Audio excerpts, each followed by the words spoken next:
Bonjour à tous, on se retrouve pour le quintet de jeudi, toujours sur l'hippodrome de Paris-Vincennes. J'espère que tout le monde va bien. On va retrouver d'abord les résultats de la journée, donc de lundi hier, dans le quintet 1er, 4e, 5e. La base gagnante met une punition au peloton en montant à quasiment 5 contre 1 très facilement.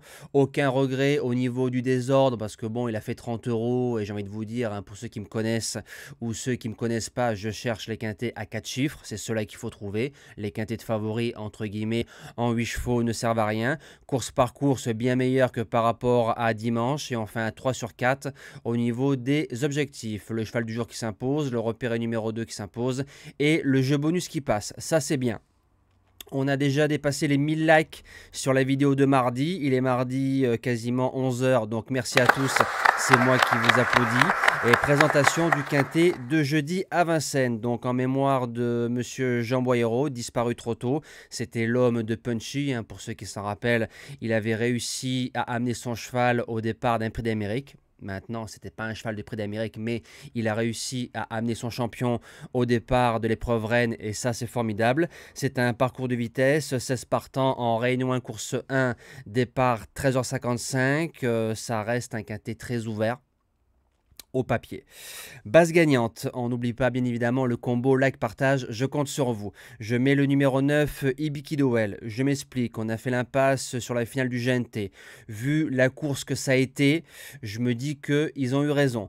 Parcours de vitesse, moins de référence, mais il a gagné en 10-4 très facilement, tête et corde, dans un lot moins fort lors du précédent meeting d'hiver.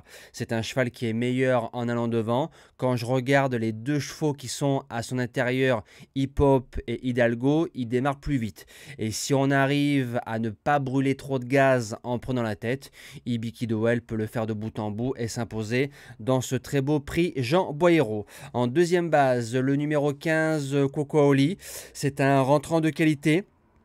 Il a prouvé par le passé que c'était un cheval qui pouvait bien courir sur la fraîcheur. Il a 5 ans. C'est un cheval qui doit prendre de l'argent rapidement pour ne pas être éliminé au niveau des gains pendant le meeting d'hiver. C'est un cheval qui avait marché 11 effractions sur le parcours avant d'être disqualifié pour contrôle positif.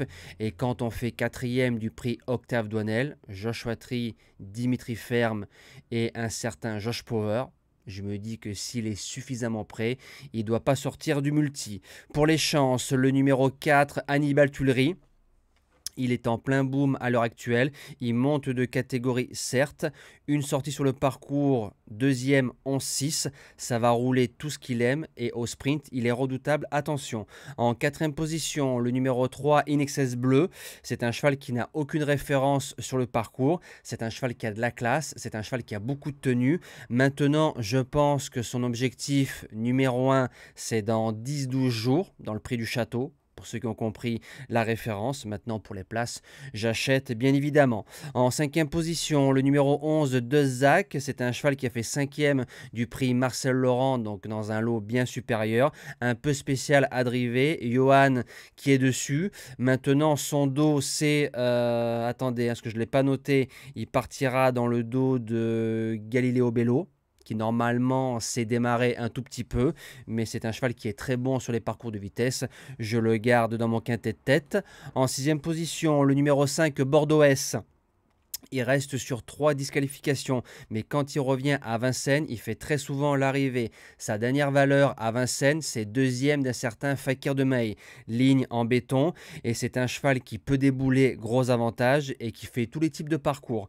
En 7e position, le numéro 6, Bilo Jepson, qui sera basirisé parce que David Thomas drive un cheval de son beau-père. C'est un cheval qui sera déféré que devant, il sait faire, mais c'est vrai que déféré des 4, je l'aurais placé un peu plus haut. Maintenant, c'est un pisteur, faut venir en une fois. Et je termine avec le numéro 12, Harley Gemma.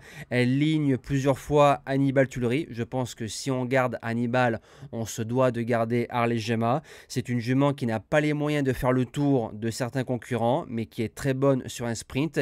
Et comme elle a marché 11 effractions sur le parcours l'hiver précédent, où il y a 1 an et demi derrière Eros Cibé, je me dis que pour être 4-5, bien drivé, c'est possible. Voilà.